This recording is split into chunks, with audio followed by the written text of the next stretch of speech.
Bienvenue dans le podcast Français pour curieux. Je m'appelle Sandra, je suis professeure de français langue étrangère et je vous emmène à la découverte de curiosités du monde qui nous entoure, tout en vous permettant d'améliorer votre français. Alors, prêt et prête pour ce voyage culturel et linguistique ? Bonjour à toutes et à tous et bienvenue dans ce nouvel épisode de Français pour curieux. Aujourd'hui, je vous parle d'un cas qui a secoué l'opinion publique française à la fin du XIXe siècle, l'affaire Dreyfus.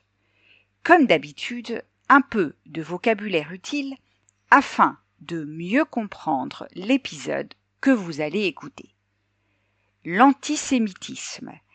Il s'agit de la haine, du rejet ou de la discrimination envers les Juifs. La conspiration, c'est un accord secret entre plusieurs personnes pour nuire à quelqu'un ou à une institution. La réhabilitation, c'est l'action de rétablir quelqu'un dans ses droits, dans sa dignité, après une condamnation injuste ou une mise à l'écart.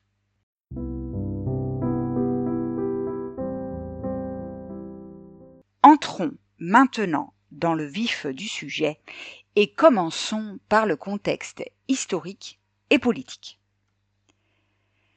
La France de la fin du XIXe siècle traverse une période complexe sous la Troisième République. Le pays est encore marqué par la défaite de 1870 face à la Prusse et la perte de l'Alsace-Lorraine, créant un climat de revanche et de méfiance envers l'Allemagne.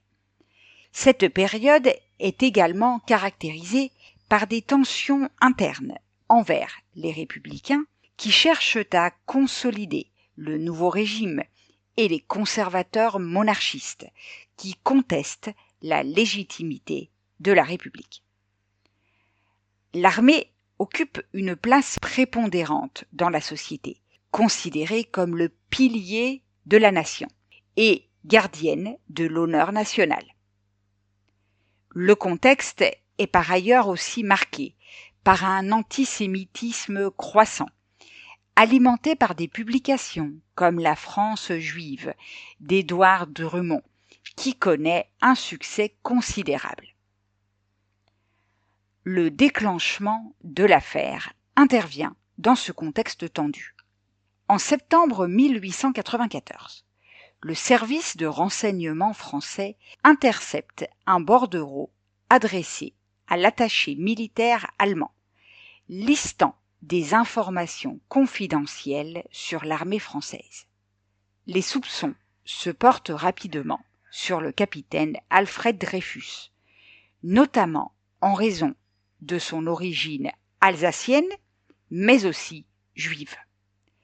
Malgré des preuves fragiles, principalement basées sur une analyse graphologique contestable, Dreyfus est arrêté le 15 octobre 1894. Son procès se déroule à huis clos devant le Conseil de guerre, dans une atmosphère de suspicion et de préjugés. Le 22 décembre 1894, il est condamné à la déportation perpétuelle et à la dégradation militaire. La cérémonie de dégradation, qui se déroule dans la cour de l'école militaire le 5 janvier 1895, devient un événement public hautement symbolique, où Dreyfus clame son innocence devant une foule hostile.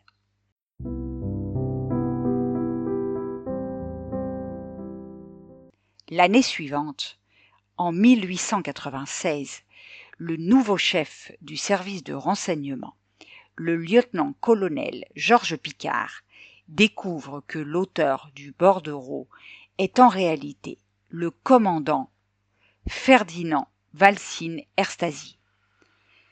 Cette révélation met en lumière non seulement l'erreur judiciaire, mais aussi la volonté de certains officiers supérieurs de maintenir la condamnation de Dreyfus pour préserver l'honneur de l'armée.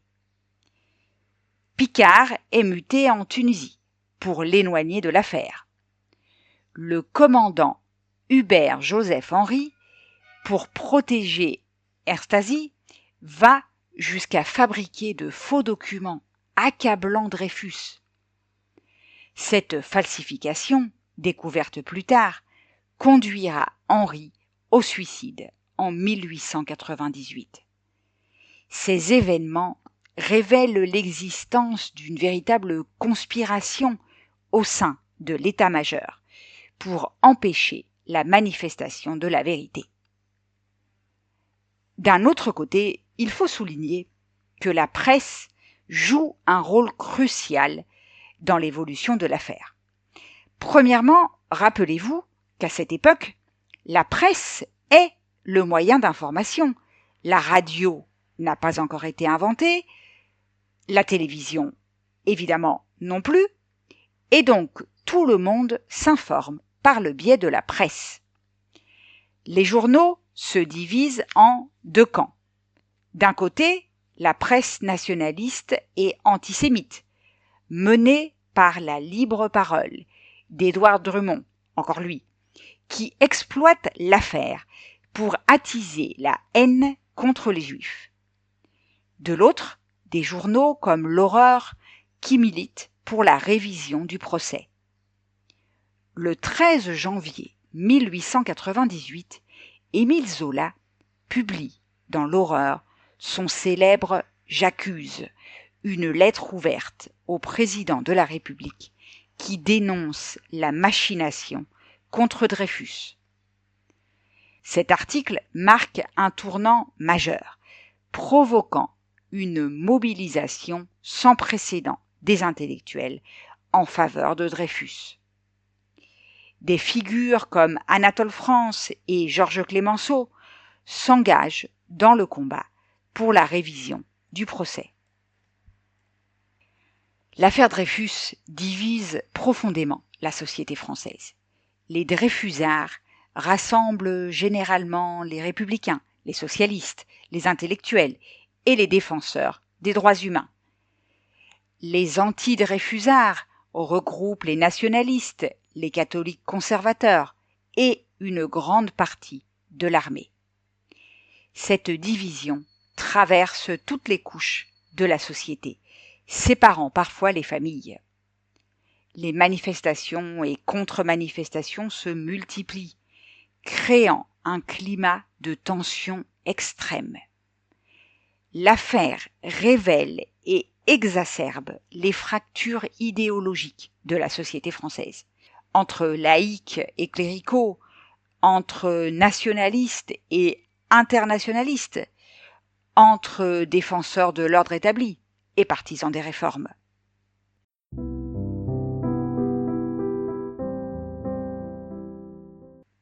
Enfin, la réhabilitation de Dreyfus est un processus long et complexe.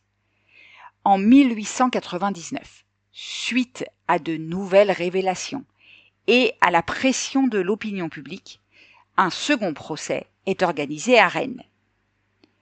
Paradoxalement, malgré les preuves de son innocence, Dreyfus est à nouveau condamné, mais avec des circonstances atténuantes. Le président Émile Loubet le gracie rapidement, mais cette grâce ne satisfait pas les Dreyfusards, qui réclament une pleine reconnaissance de son innocence. Ce n'est que le 12 juillet 1906 que la Cour de cassation annule définitivement le verdict de Rennes. Dreyfus est réintégré dans l'armée, avec le grade de commandant et décoré de la Légion d'honneur. Cette réhabilitation marque le triomphe de la vérité et de la justice sur les préjugés et la raison d'État. L'affaire Dreyfus a des répercussions profondes sur la société française. Elle accélère la séparation de l'Église et de l'État, votée en 1905, en raison du rôle joué par l'Église catholique dans le camp anti-Dreyfusard. La justice militaire est réformée pour limiter les abus et garantir des procès plus équitables. L'affaire contribue également à l'émergence de la figure de l'intellectuel engagé dans le débat public.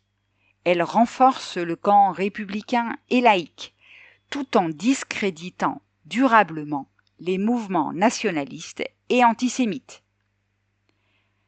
L'affaire Dreyfus devient un symbole de la lutte pour la justice et les droits de l'homme, régulièrement invoquée dans les débats contemporains sur la justice et la discrimination. Cette affaire continue d'interroger la société française sur des thèmes toujours actuels. Le rapport entre justice et raison d'État, la place des minorités dans la société, le rôle des médias et des intellectuels dans le débat public, et la lutte contre les préjugés et les discriminations. Elle reste une référence majeure dans l'histoire politique et judiciaire française, rappelant l'importance de la vigilance citoyenne face aux abus de pouvoir et aux dérives de l'intolérance.